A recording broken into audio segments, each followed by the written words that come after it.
Good morning, everybody. Torri here. Okay, I know I'm making a lot of shorter videos these days, but I kind of want to keep my channel active. Plus, this cinematic, like, I've been hearing so much good things about it, and this is one of the authors who worked on the 2020 cinematic, Warriors. Warriors is a cinematic that I actually liked. So, let's get started. I may have to cut the audio in a little bit because I think it's very loud. Is a hope. Never a promise. Kindred's voice? That makes sense. Because that's Tryndamere. He looks like Udyr though. That's Tryndamere, but who's Udyr's face?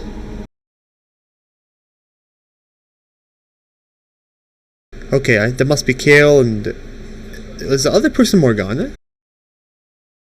Oh, it's Aatrox. Okay, but why is he? Well, he looks so ugly here. Oh,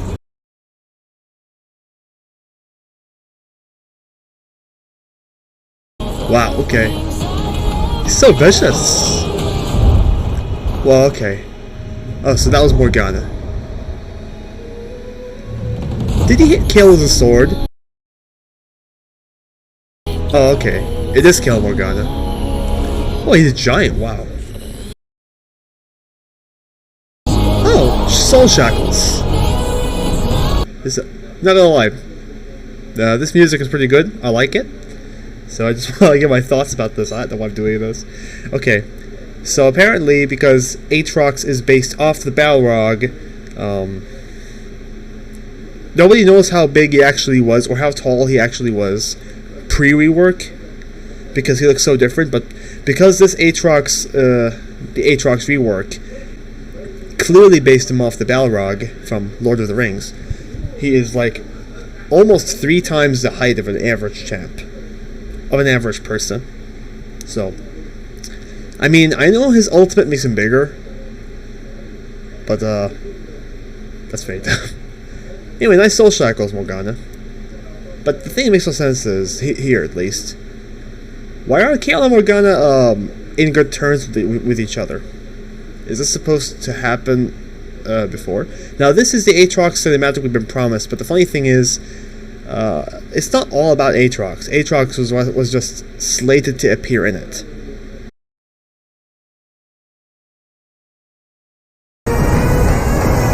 Level up!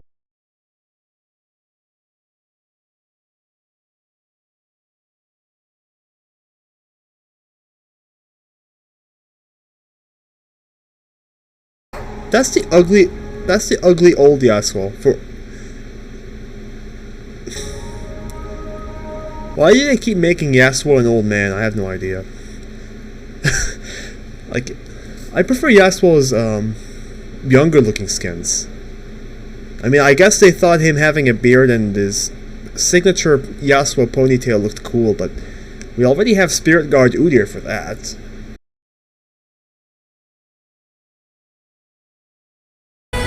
Yes, Yasuo. Wind wall. He's so ugly in this shot. Steel Tempest, third one. What's with the budget on this thing? It looks fantastic. Back to the Freljord we go.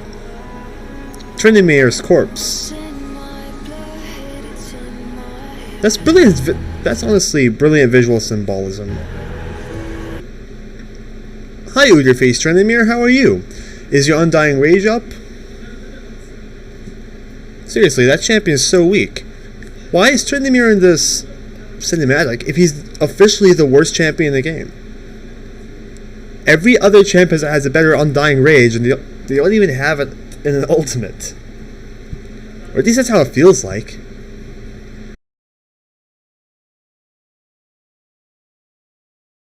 I think I've heard somewhere that there's a new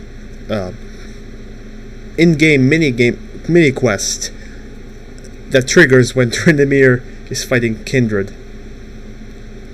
And that Kindred gets a bonus stack of her passive if she kills Tryndamere past his ultimate. What makes this brilliant, honestly, is that both their ultimates are literally built around the same thing. The only difference is that Tryndamere's is a self buff and it's much weaker, while Kindred can break a whole team fight with it, if used correctly. The only skill with Kindred, contrary to popular belief, Kindred's actually a pretty simple champion to play. But at least Kindred only has one venue of skill that almost every Kindred player I see seems to have mastered on their first play. Just use your ultimate right. That's it. That's all the skill. That's the only skill ceiling to Kindred. Use your ultimate correctly. Nice intimidation tactic, Kindred. Okay, his red eyes there. Let's stop on that. Okay, so his eyes glow red because he's using Undying Rage, which implies he's on the verge of death. That's her cue. Pretty cool reference. He just took a massive bite to the shoulder. Yeah. Good thing he used his ultimate right. He timed it correctly. Good job, Trin. Volley! Because... Hi, Ash. Yeah, Undying Rage just ended and he somehow survived at 1 HP, and he used his Q to heal himself. That's cool. That's brilliant. His husband and wife. That's cool.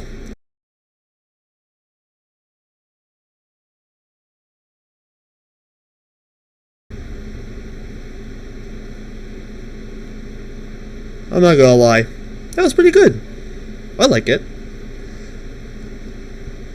I'd argue it's actually better than Warriors.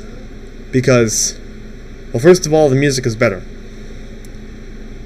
It's a very depressing song that apparently also instills hope in you. The thing that makes no sense is Riot advertised this as an Aatrox-centric cinematic when he's literally only in 1/3 of it. Yeah, he's literally only 1/3. Second third is about unforeseen Yasuo. Is that? I'm not sure. Is this right? Let me look this up. Unforeseen Yasuo. Oh, foreseen Yasuo. My bad. It's not unforeseen. Okay, and foreseen Yasuo is a bad skin idea. I don't even know what's supposed to mean, and the thing that makes no sense is that this cinematic. Look at this ugly face. Look at this ugly thing. So the thing that makes no sense about the cinematic whatsoever is that the first third and the second thirds. The thing that makes absolutely no sense about the cinematic is, I'm not inherently saying it's a problem. I just think it's so weird that this cinematic is simultaneously trying to just look cool, which is all it is, honestly.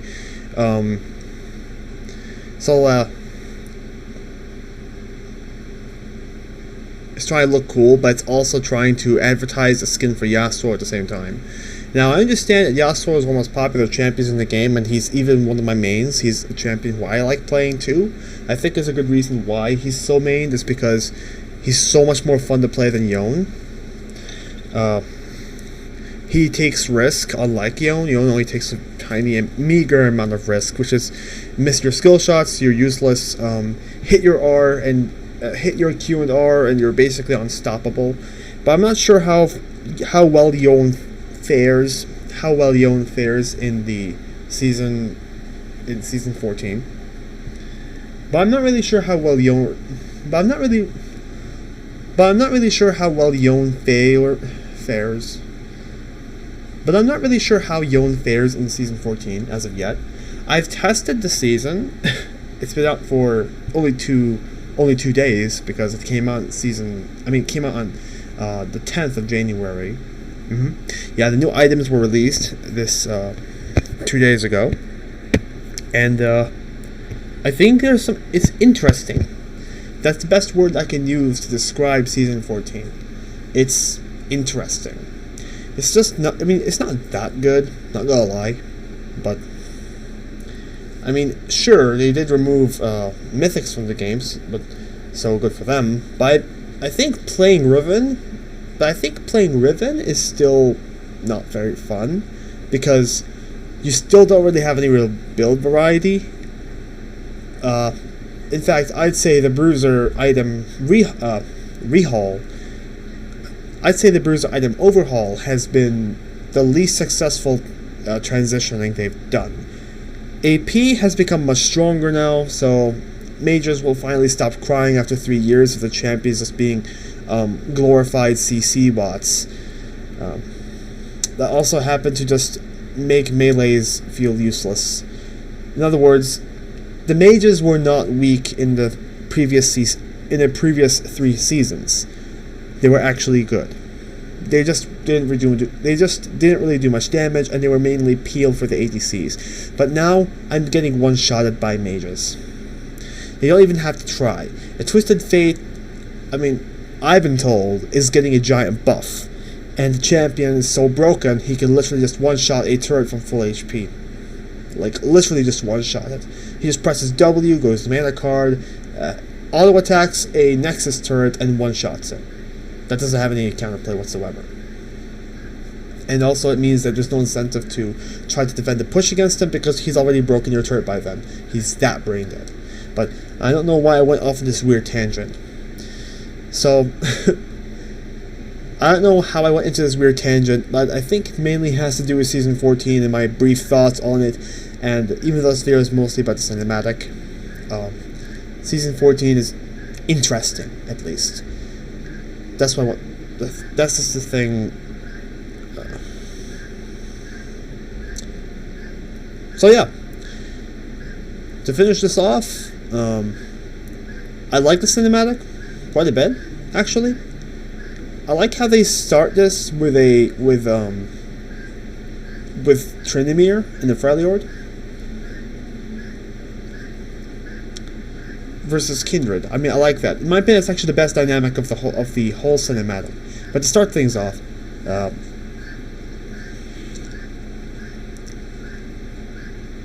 I don't know why he was Udir's face, but that's a minor thing. It's safe to assume that he hasn't shaved in a while. This is the Aatrox part of the cinematic. It's Kayle and Morgana versus Aatrox. He's pretty good right now in Season 14. He's pretty strong, actually. He got stronger, obviously. I think Kayle got weaker or something? I don't know. I don't think Kayle scales as well as she used to. That's because Mythics... That's because... in 2019, she was not that good. She wasn't good for a while. But in Season 13 or 12 or something, she was at least a giant Fiora counter who also scaled very well. But I don't really know. I'm not sure what about Kayle isn't working out. Morgana got better because AP got buffed so heavily. The middle part is shameless skin pandering, saying, "Hey guys, look, new Yasuo skin." And what I was saying is, and again, I think it makes no sense. Why only Yasuo has a different skin on, but everyone else is base? Everyone else is just a base skin, the base character. So here is base Tryndamere. He just has Udir's face, but it's not skin. It's the real OG Tryndamere. This is OG normal Aatrox, OG normal Kayle, OG normal Morgana. Everyone here is completely normal. This is even Kayle when she hits level 16. I don't know why she looks like Captain Marvel here. That's so dumb. Speaking of which, Captain Marvel sucks. And I don't even watch the MCU. Look at this ugly face. Why is only this guy not in his base skin? I actually think he looks better without that beard and if he looked without these wrinkles either. I'm not saying I want Yasuo to stay young forever. I just think advertising foreseeing Yasuo is so dumb. It's just a marketing stunt. Saying, hey look guys,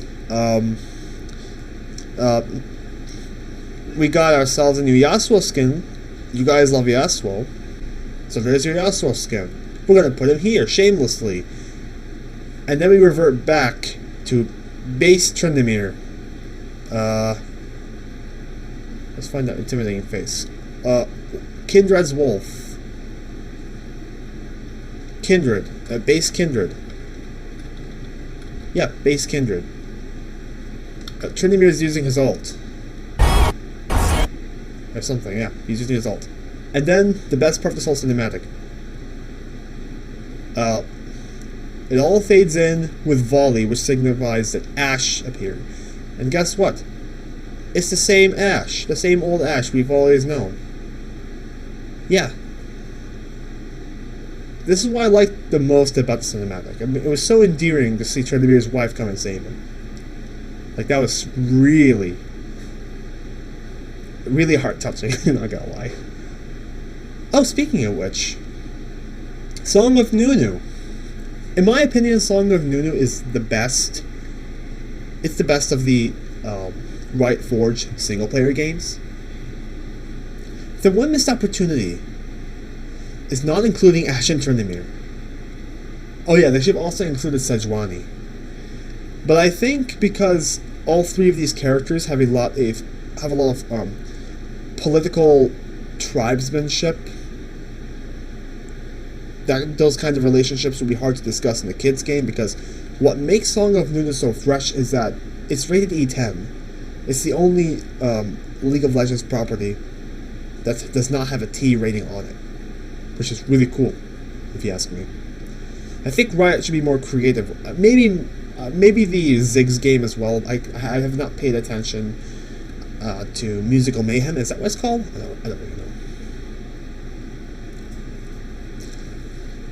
That said, I think Song of Nunu should have included Ashe, Tryndamere, and Sejuani, because that was a big missed opportunity.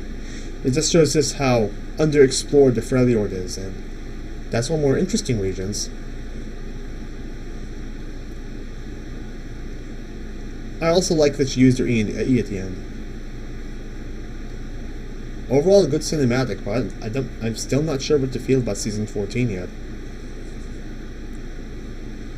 Anyway, thanks for watching. Goodbye.